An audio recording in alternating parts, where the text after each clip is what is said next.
네, 안녕하십니까. 오늘은 에스겔서 18장 1절에서 9절까지 보겠습니다. 제가 가진 성경은 구약 1175페이지입니다. 제가 한번 읽어드리겠습니다.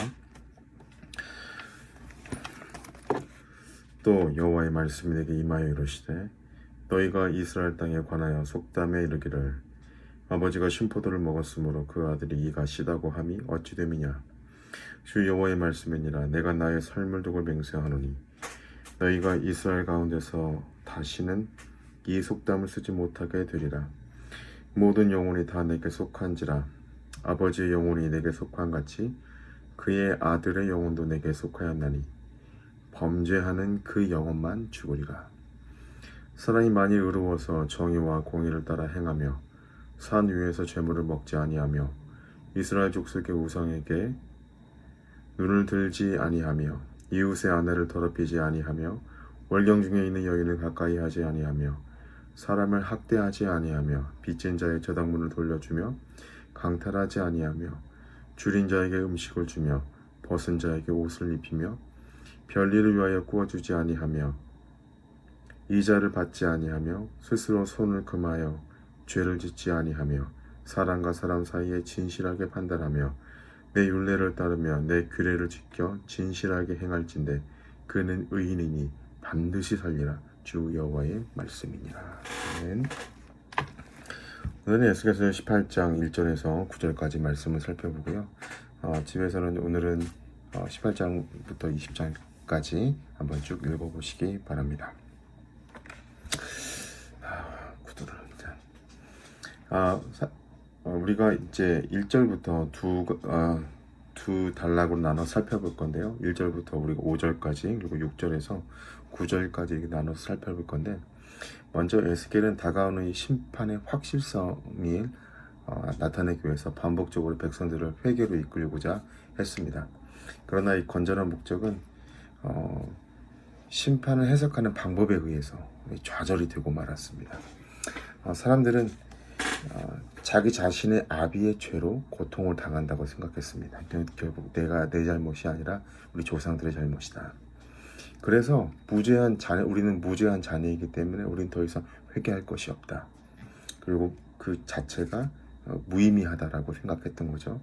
그들은 개개인의 죄를 인정하거나 개인적인 책임을 깨달아서 책임을 지려고 하지 않았습니다. 이전에 속담에 이르기를 그 말이 속담으로 불린다는 사실은 그것이 널리 보급되었다는 것이고 그 말이 자주 반복되었다는 것입니다. 예레미야도 동일한 속담을 언급하면서 그것이 잘못되었음을 선언했습니다. 나중에 예레미야서 31장 29절, 30절 한번 읽어보시기 바랍니다. 아비가 먹은 신포도는 그들 자신에게 개인적인 그 죄를 의미합니다. 자네들의 이가 시다고 상황을 설정한 것은 유대인들이 조상들의 죄 결과로 그들에게 이르렀다고 느낀 고난을 나타냈던 겁니다.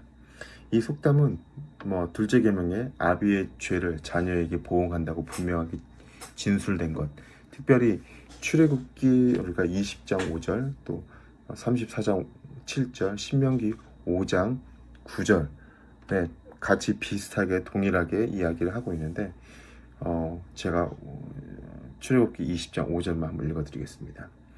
그것들에게 절하지 말며 그것들을 섬기지 말라. 나 내 하나님 여호와는 질투하는 하나님인즉 나를 미워하는 자의 죄를 갚되 아버지로부터 아들에게로 3, 4대까지 이르게 하거니와. 여기서는 아버지의 죄를 아들에게 3, 4대까지 이르게 한다라는 말씀이 있는데 약간 좀 부딪히는 것 같죠? 그렇다면 왜 에스겔은 이런 말씀들이 있는데 왜 그것처럼 그런데 그렇게 말씀하지 않고 그것을 강하게 비난을 했을까요? 에스겔의 진술과 율법에 있는 진술은 서로 다른 측면을 다룹니다. 에스겔 당시 사람들은 그들의 아비의 죄 때문에 고난을 당한다고 주장을 했던 겁니다. 율법은 부패가 다음 세대에 전해지는 것을 다룹니다. 자녀들이 부모의 비행의 결과로 고통을 당하는 것은 사실은 불가피한 일이지만 그들의 부모의 죄 때문에 벌은 받지 않거든요. 고통이라는 어떤 그런 범위 안에 있지만 그래도 부모님의 죄 때문에 자녀가 벌을 받지는 않거든요. 에스겔 동족들은 이 진리를 깨닫지 못했던 거죠. 결코 자신에게는 책임이 없는 죄에 대한 형벌을 가하고 있다고 부당하게 하나님께 비난했던 겁니다. 4절부터 9절까지는 어떻게 율법을 쫓아야 하는지를 우리에게 나타내주고 보여주고 있습니다. 이 말씀은 윗 속담과 맥락을 같이 합니다.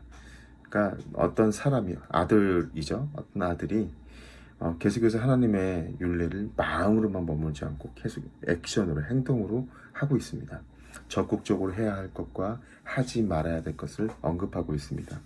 특별히 여기서 별리라고 말하는 것은 엄청난 이자, 그러니까 우리 지금 용어로 뭐 사치를 써가지고 이자가 엄청나게 많은 그런 것들을 이야기를 하는 건데, 그런 것을 하지 말아라. 동족들에게 빌려줄 때는 이자를 받지 말아라.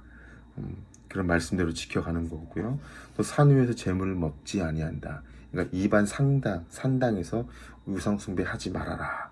뭐 이렇게 적극적인 것과 또 약간 해야 될 것과 하지 말아야 될 것을 이 사람이 열심히 행했습니다.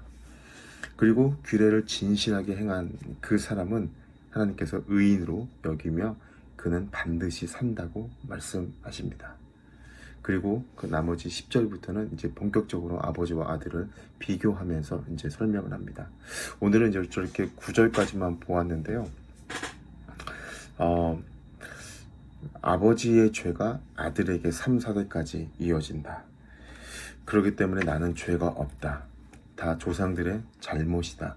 라고 생각했던 이스라엘 백성들은 정말 하나님 앞에 죄에 대한 진정성, 죄 앞에서 내가 죄를 짓고 있는 부분에 있어서 회개하고 하나님께 돌이켰으면 얼마나 좋았을까라는 생각이 많이 되어집니다.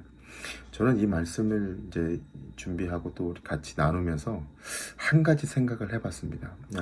두 가지 생각을 해봤는데 그 중에 첫 번째 생각은 바로 저도 이스라엘 백성들과 똑같이 생각할 수 있다는 겁니다. 뭐냐면 꼭 조상들의 죄는 아니지만 저는 지금 예수님 믿으니까 모든 조상들의 죄가 다 끊어졌다고 생각합니다.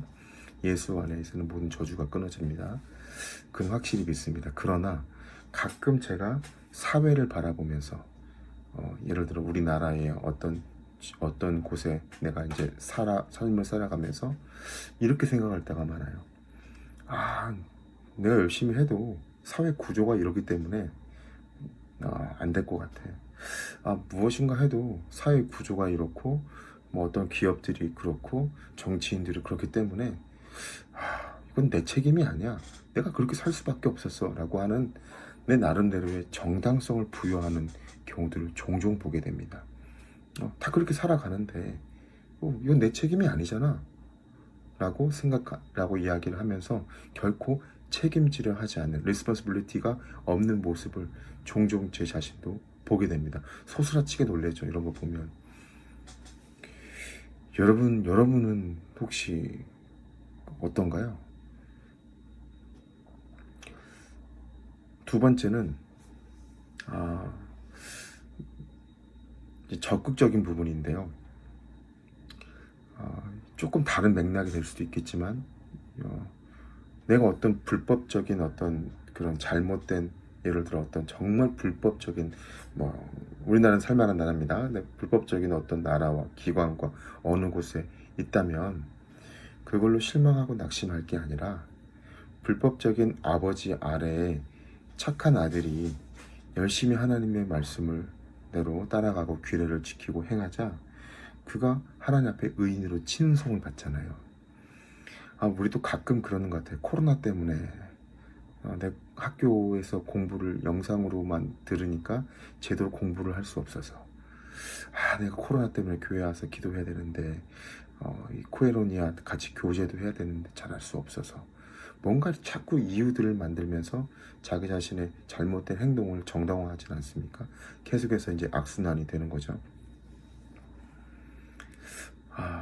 혹시 이 아버지를 잘못된 사회 구조나 또 지금의 이런 코로나 팬데믹 시대나 또 어떤 불법적인 기업이나 뭐 어떤 우리가 그렇게 생각을 해보자고요. 그러면 그 안에서 내가 어떻게 해야 될까?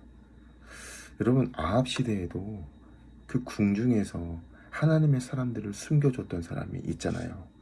이거는 수수께끼입니다. 내일까지 맞춰주세요. 누군지. 여러분 그 악한 왕인데도 불구하고 하나님의 사람들을 숨겨줬던 사람, 그리고 거기서 선을 그 나라의 그루터기처럼 살아갔던 사람들이 있잖아요. 여러분 우리가 이거 바라보면서 저는 개인적으로 그렇게 느꼈습니다. 아, 내가 지금 시대에 또 어떤 곳에서 뭐 불법적이고 어떤 좀 내가 볼 때는 아 이거 옳지 못해, 그런데 자포자기 하고 있거나 그것 때문에 그런 거야 라고 그냥 제가 포기한다면 이것도 조금은 아니겠구나라는 생각이 되어집니다. 여러분들에게 주시고자 하는 하나님의 말씀은 무엇입니까? 혹시 여러분들 개인적으로 하나님 앞에 어떤 부분을 느끼셨습니까? 오늘 새벽에도 그 말씀을 가지고 하나님의 말씀으로 제가 제 자신 한번 점검하면서 하나님 앞에 어떻게 또 믿음으로 반응하고 액션, 행동을 해야 될지 또 고민하고 또 행동으로 옮기는 그런 우리가 되길 바랍니다. 기도하겠습니다. 하나님 감사합니다.